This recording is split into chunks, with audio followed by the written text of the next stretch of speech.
নিচাৰ অভ্যাস এৰাব পৰা কিছুমান চিকিৎসা পদ্ধতি।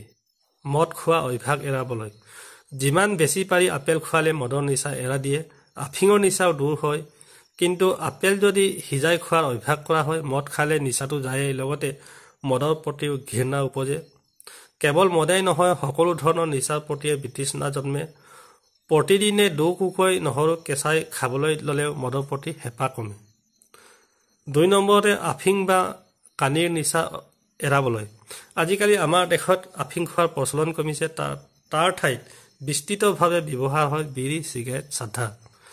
তথাপি যিয়ে খায় তেওঁক এৰাবলৈ তেওঁ নজনাকৈ অলপ অলপকৈ কমাই আনিব।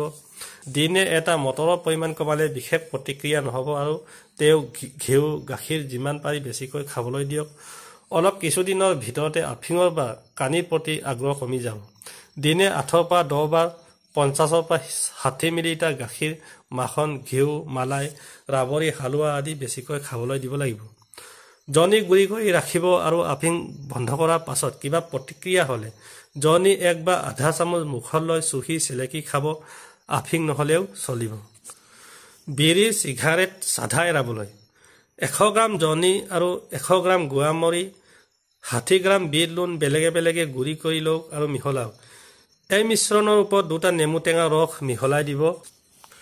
ইয়াৰ পাছত পাৰিলে পূৰ্ণিমা জোনাক ৰাতি বাহিৰত থ'ব। পিছদিনা টাৱাত অলপ গৰম কৰি একোটা বুট বা মটৰৰ সমান ডাঙৰ বড়ি বনাই লওক। যেতিয়াই বিড়ি, চিগাৰেট, চাধা আদি খাব ইচ্ছা হয়, ফটকে ইয়াৰ বড়ি এটা মুখত সুমুৱাই লওক, অথবা বড়ি নকৰি এনে গুৰি কৰি বটলত ৰাখিব পাৰে।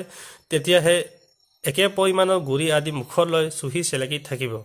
তেনেকৈ কিছুদিন গ'লে বিড়ি, চিগাৰেটৰ বদ অভ্যাস দূৰ হ'ব। কলা সৰু শিলিখা চকলীয়া পেকেটত ৰাখি বিড়ি খাব ইচ্ছা গ'লে তাৰে ২-৩ চকল খাবলৈ ল'লে এই বদ অভ্যাস দূৰ হ'ব। পিঁয়াজৰ ৰস ২৫ মিলিলিটাৰ নিতৌ কেইদিনমান খালে বিড়ি, চিগাৰেট, চাধাৰ প্ৰতি হেঁপাহ কমি যাব। এতিয়া জানো আহক চাহৰ নিচাৰ অভ্যাস এৰাবলৈ। বেছি চাহ খোৱাৰ অভ্যাস হ'লে খাওঁ খাওঁ লাগি থাকে, ফলত শৰীৰৰ বিস্তৰ ক্ষতি হয়। গতিকে এই অভ্যাস এৰাব লাগে। 1টা লং, 2টা জালুক, 4টা তুলসী পাত 250 মিলিলিটাৰ পানীত সিজাওক। গাখীৰ, চেনি বা মিচিৰি দি চাহৰ সলনি খাবলৈ লওক। এই চাহ খালে চাহপাতৰ চাহ নাখালেও হয় আৰু চাহৰ অভ্যাস এৰা দিয়ে। শৰীৰৰ ক্ষতি বন্ধ হয়। আকৌ এই মিশ্ৰণ চাহ খোৱাৰ ফলত শৰীৰৰ উপকাৰ হয়। ইচ্ছা কৰিলে গাখীৰ, চেনি নিদিলে উপকাৰ বেছি হয়। নিচাৰ বদ অভ্যাস এৰাবলৈ সপ্তগুণী চূৰ্ণ ব্যৱহাৰ কৰিব লাগে। এইটো বিশেষ গুৰুত্বপূৰ্ণ এটা বস্তু। আফিঙৰ পৰা আৰম্ভ কৰি সকলো প্ৰকাৰ নিচাৰ অভ্যাস এৰাবলৈ সপ্তগুণী চূৰ্ণ ব্যৱহাৰ কৰক। বগা মুছলি, ভৈৰা, লা, পাঠানি, লোট, সৰু এলাচি, বাবলা বা পলাশৰ আঠা আৰু কলা তামোলৰ ফুল সম পৰিমাণৰ লৈ 10 গ্ৰামৰ বস্তু বিক্ৰী কৰা দোকান বা কোনো কবিৰাজৰ দোকানত পাব। বেলেগে বেলেগে গুৰি কৰি পাছত মিহলাওক। ইয়াৰ পাছত সামান্য গাখীৰ ছটিয়াই বুট বা মটৰৰ সমান ডাঙৰকৈ বড়ি বনাই লওক।